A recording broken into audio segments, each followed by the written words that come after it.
If you only have a 401k, you're not getting the most for retirement. Wait, what? Add a Robinhood IRA on top, then they'll boost it by 3%. You can do that? And if you transfer in any retirement account, you get 3% on top of that. Is there a limit to the match? No limit. Robinhood Gold gets you the biggest contribution match of any IRA on the market. Sign up for Robinhood Gold at Robinhood.com/boost by April 30th. Subscription fees apply. Investing involves risk. 3% match requires gold for 1 year from first match. Must keep IRA for 5 years. Match on transfers subject to additional terms and conditions. Robinhood Financial LLC, member SIPC.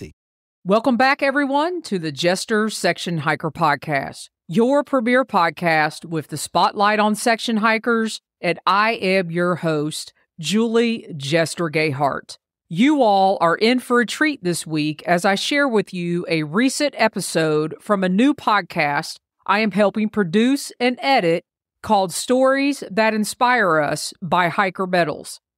Wim Schalken, the owner of Hiker Metals, decided he wanted to share the inspiring stories that he hears all about from those that buy his metals. Wim's metals have been featured on the Today Show and are sold around the world to hikers, mountaineers, and those that even have wedding proposals engraved on the back of their metals. If you're not familiar with Hiker Metals, you should head over and check out their website at hikermetals.com. While you're there, if you decide to purchase a metal that represents your favorite trail, you can get a one-time discount of 10% off by using the code JESTER in all caps. I wanted to share this particular episode with Wim and his guest because it was so inspiring, and I am so grateful I get to take a behind-the-scenes role with each of his shows. I know you all are going to enjoy this one, and if you're like me, you will be ready to book your trip to the Grand Canyon and go for a rim-to-rim hike.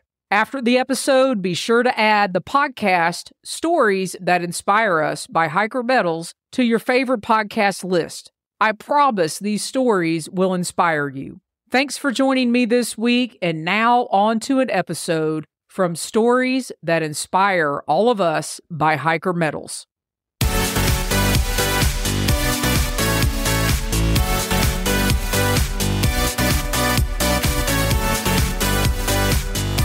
Welcome to today's podcast about stories that inspire us by Hiker Metals. My name is Wim Schalken and I'm the founder and owner of Hiker Metals, and I'll be your host today. Today's inspiring story takes us to the Grand Canyon. It's an amazing place to visit, but most visitors stay above the rim. Of the 5 million visitors last year, only 1% actually hiked below the rim. There are many great trails below the rim that will give you a complete different perspective and appreciation of the canyon when you see all the different rock layers that were formed up to over 1 billion years ago. A very challenging but rewarding hike is the rim to rim. This means that you go all the way to the river, you hike through the so-called box, and then climb out again on the other side. So if you start on the north rim, that means there's a very steep elevation drop of 6,000 feet. And on the south side, a 4,500 elevation gain to get out of the canyon for a total of 23.5 miles.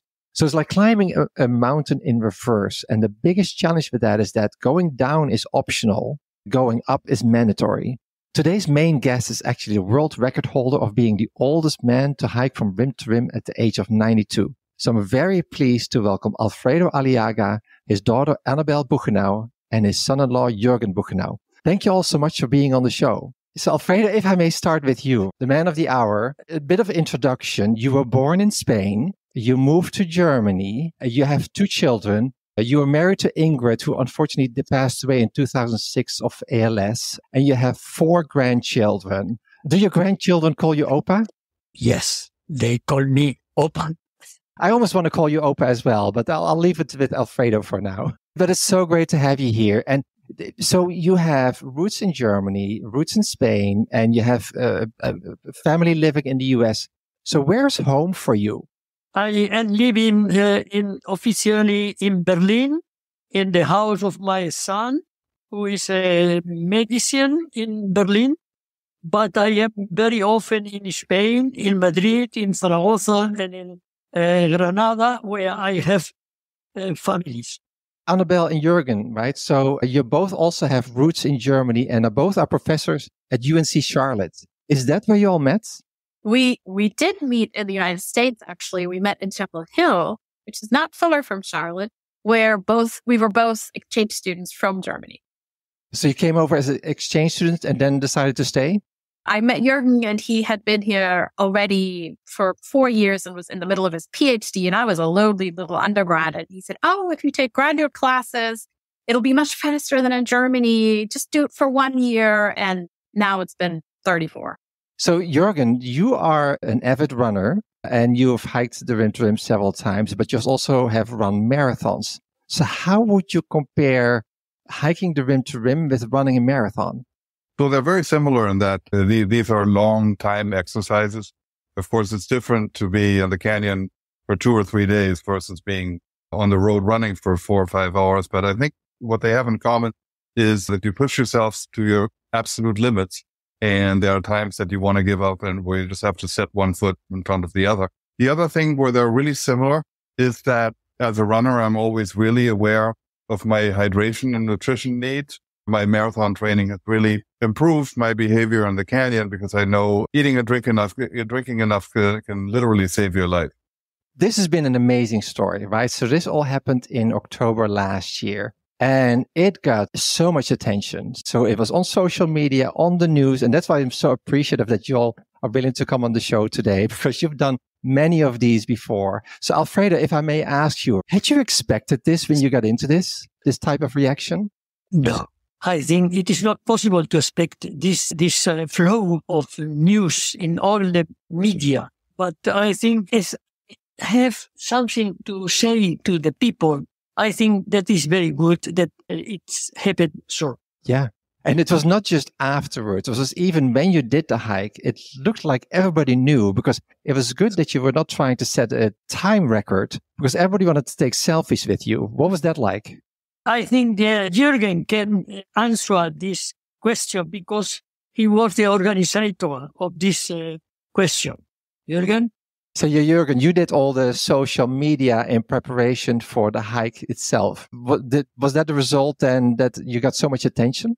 Yes, it was. When I'm not much of a person to put myself or people I love on social media a lot, but the government was threatening to shut down. And so we had planned originally to have rangers witness the attempt and basically rely on them, of course, to document the journey so that we could set the record. But then with the impending government shutdown, it wasn't clear whether there would be rangers. I mean, the Arizona state government had announced that they would keep the canyon open, but it wasn't clear that we would have basically documentation from these official sources. And so because we're on 2 Facebook groups of Rim to Rim enthusiasts, I decided to ask for help there.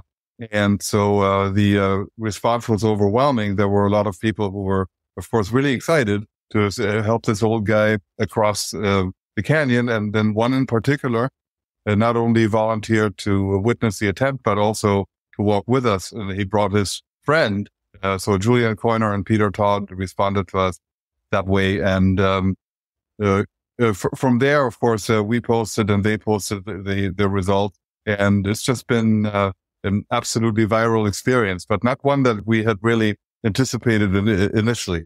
And I have to say that you were right. We could not just walk. We were constantly stopped. People would say, oh, you're the guy. You're the world record guy. You're Alfredo. And then they would say, can we take a selfie with you? Can we shake your hand? It's such an honor. What's your secret? I mean, the firefighters from Tucson, Arizona stopped him and they made him an honorary firefighter and brought a patch of the firefighters that they gave to him. So they had prepared for this trip to bring the patch, to give it to the guy in case they maybe ran into him. And so that's what it was like. It was unbelievable. And Jürgen talked about marathons. And, you know, when you have the people on the side of the street cheer you on, that makes you faster, makes you able to go more further. And that was the same thing. It was just so overwhelming and such a community of people.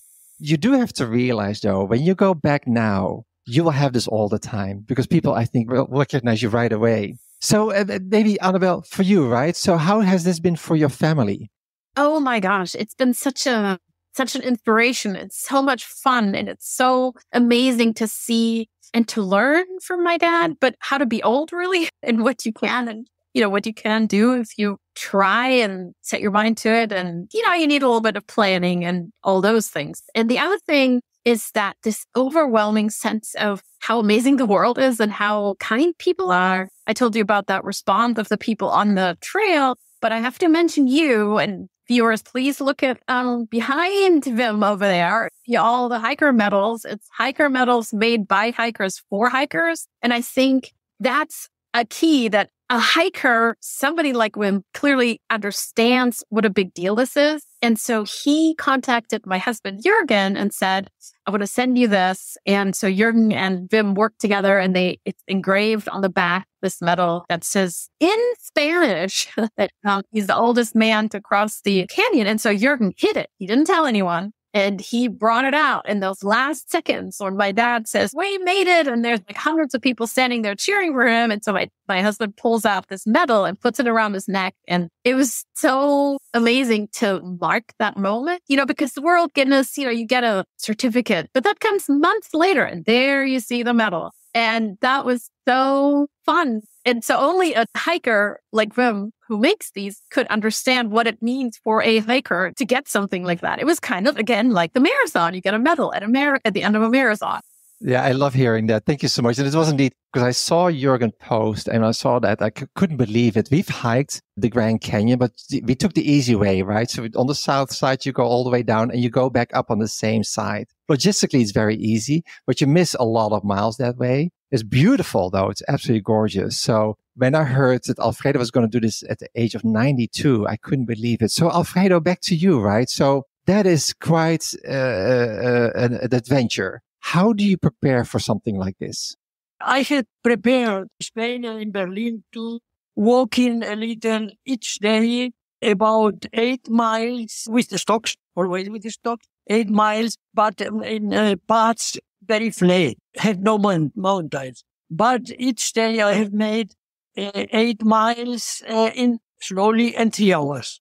And that was all. I make also half an hour or a little longer exercise when I stay in the morning, 7:30. And this is all I have done for the Grand Canyon. And this was not the first time for you to go to the Grand Canyon, right? So no. how often have you been there? I don't know exactly, but maybe 7, 8 times been there. So, with my wife, Ingrid, you have mentioned it here. And then later on, when she died in 2006, then the first thing I did when I could go, because I was at the end of my strongness after having 1.5 years taking care of her. And then always in my house in Germany. And so, yeah. And then I went with Annabelle and her son, Nicholas, who was 9 years old boy. We went to the Grand Canyon and went down. And that was the first thing was the Grand Canyon. An amazing place to visit, right? Yes, I think so, yes. Yeah. Annabelle, so this all happened October 14, 15, right? So it's a 2-day effort. Can you maybe take us through the logistics? What route did you all take? Where did you start? We started on the North Rim. We were really lucky to get a room in the lodge because, it's really hard if you have to drive to the North Rim and then start, because we started at 6 a.m.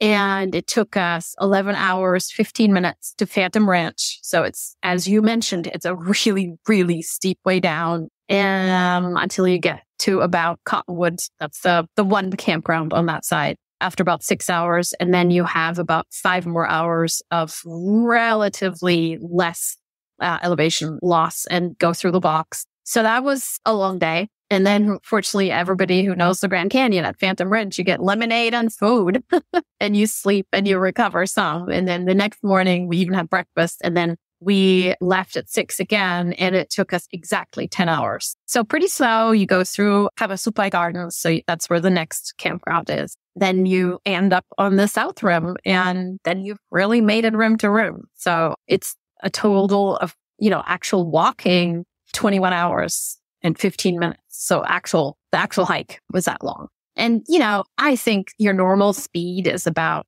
1.5 miles an hour. So it's pretty slow because it's very steep and there's huge stairs built in with, wooden rocks. So it just takes time. And Alfredo, so my joints just hurt thinking about it, right? So, and it's not just physical, it's also mental, because it's a long way up. And being at the bottom and seeing where you have to go in order to get out, was there ever a moment that you doubted yourself? What am I doing? Never. I have the best equipped with me. Annabelle, Jürgen, and both of the witnesses. But I have difficulties, and the very big difficulty I have, it is when I am in the Grand Canyon. I always look to the strata, to the geology, the faults, the things, geological things. I was scared if I fall, then I am Deutsch. Yeah, and also a lot of people will disappointed because we have not made all what we wanted. That was the most difficult thing I have doing the winter in the Grand Canyon. So, Jürgen, it must have also a lot of sense of responsibility. The group was, so for the three of you, for two more, right? So it's 5 people total. There's a lot of responsibility, I can imagine, making sure this was going to happen right. Because it's not, honestly, the Bright Angel Trail is one of the most dangerous hikes in the world. Not necessarily because of its steepness, but just because so many people are unprepared. Did you feel that burden, Jürgen? Yes, I certainly did. I mean, this time and the other times that we've done the hike or even the rim to river to the rim, because it doesn't take much to have something bad happen. I mean, even if you're prepared, it's just really easy to sprain an ankle or break a leg. Or one year we went down with a person who was unprepared and we had to turn around. Thank goodness we did. But the fact is that accidents do happen. Even with great preparation, those can occur. I was, of course, relieved that we had Julian and Peter with us, who'd both done this before, and Julian with his 50 times. I mean, that was particularly reassuring, but I'm aware that it's not enough for you to be good. You also have to be lucky to do it. Yeah. It takes a small step, right? And then something can happen. But so great you all came out so well and it went so well. And Jürgen, one more thing about the world record, because you mentioned you needed to have 2 witnesses, because it took a few months, I believe, after completing the hike to get it officially recognized. What do you need to do to make that official? Well, first of all, you would have to apply to Guinness, basically, to set the record and to have it documented.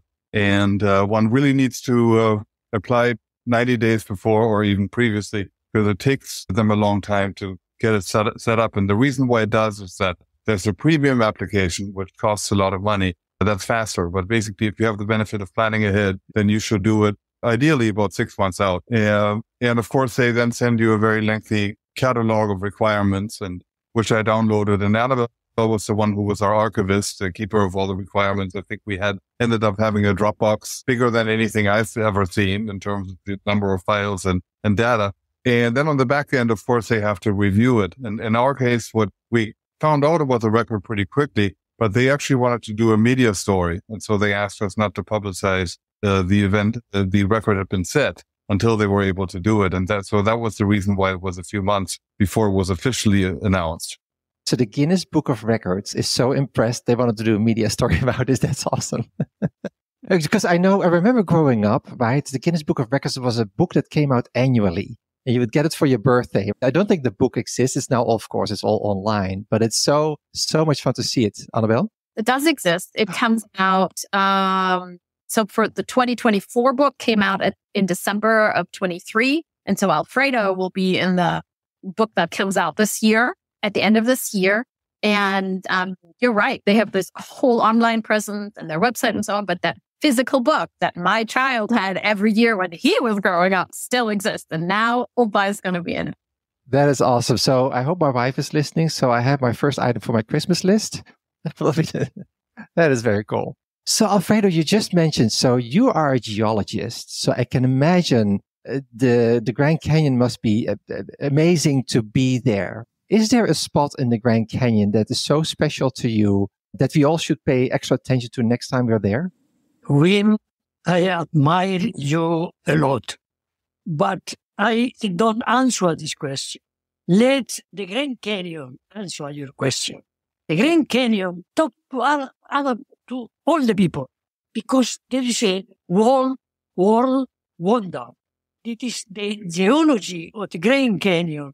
It is something which is quite open to all the eyes who are looking to it.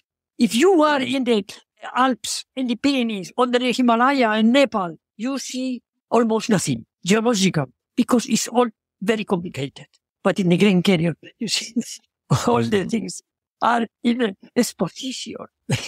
Yeah. So you can see everything quite clear. So the Grand Canyon answer, come to me and admire me because I am the one wonder of this world.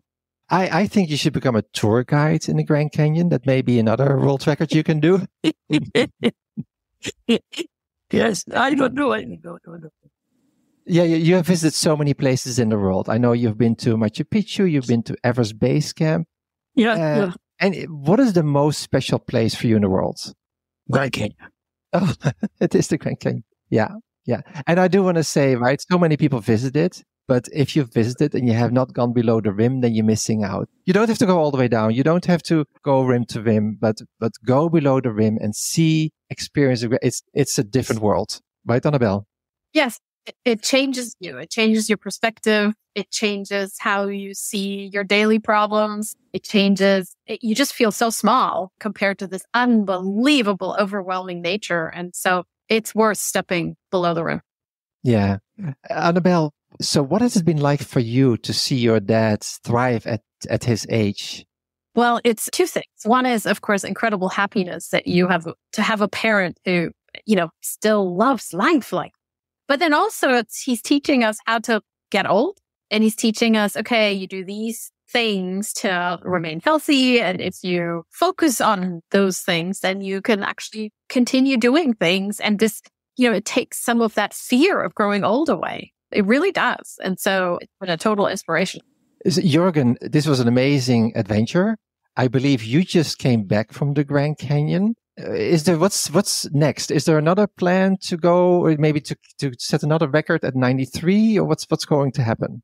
Well, I think there are lots of plans. Yes, I just returned to the Grand Canyon and I saw it in the snow and hiked in the snow. Very exciting. That was the first trip for me. We will all return to the Grand Canyon with our daughter, who has never been to the river, and try to do that in 4 days. So basically stopping at Havasupai twice, ideally on the way up and down. In October, I've gotten the use of a 10-person cabin at Phantom Ranch for two nights. And so we would like to do this again, but take not only Annabelle and myself, but also our daughter and also Simon and his family. And if he wants to, even our son, possibly. So there's even enough room for that. And so that's definitely a plan that we have for October. And yes, that would be a rim to rim, but probably more extended with some more rest breaks in the middle. And then I really want to do rim to rim to rim. I think when we do that, I want to walk back to the rim where we start. Be with you. Rim to rim to rim.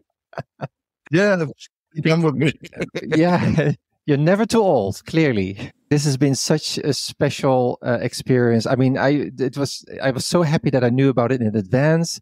It was wonderful to follow you during the weekend, but getting to know you afterwards and in this conversation has been a real blessing. It's so wonderful. And all of you, right? You've been really wonderful to talk. But I think we all want to be like Alfredo when we grow up. So Alfredo, do you have, us mortals, do you have any advice for us? The frequent question people in the Grand Canyon ask me, are you Alfredo? What have you done? You make this rim to rim and you are 92 years old. What have you done in your life? Is it the genius? No, not the genius, because nobody in my family was 80 years old. But maybe I can say to you that I have, since a lot of years, make always 3 steps to go stronger. For me, something what I have done many years. And I think this have me the strongness to do this rim to rim. And these 3 things, what I do is, the first one is trying always to eat healthy food and drink water with it. The second, walk each day of your life.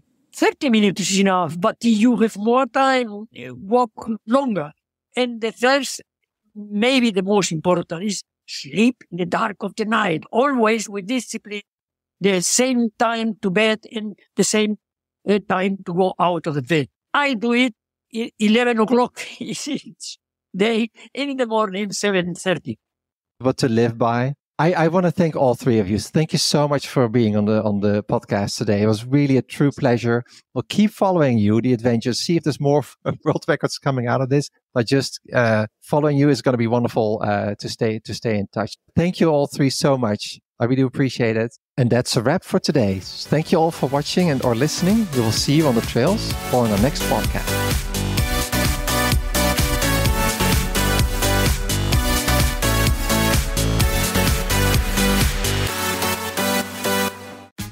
Tax day is coming. Oh, no. But if you sign up for Robinhood Gold's IRA with a 3% match, you can get up to $195 for the 2023 tax year. Oh, yeah.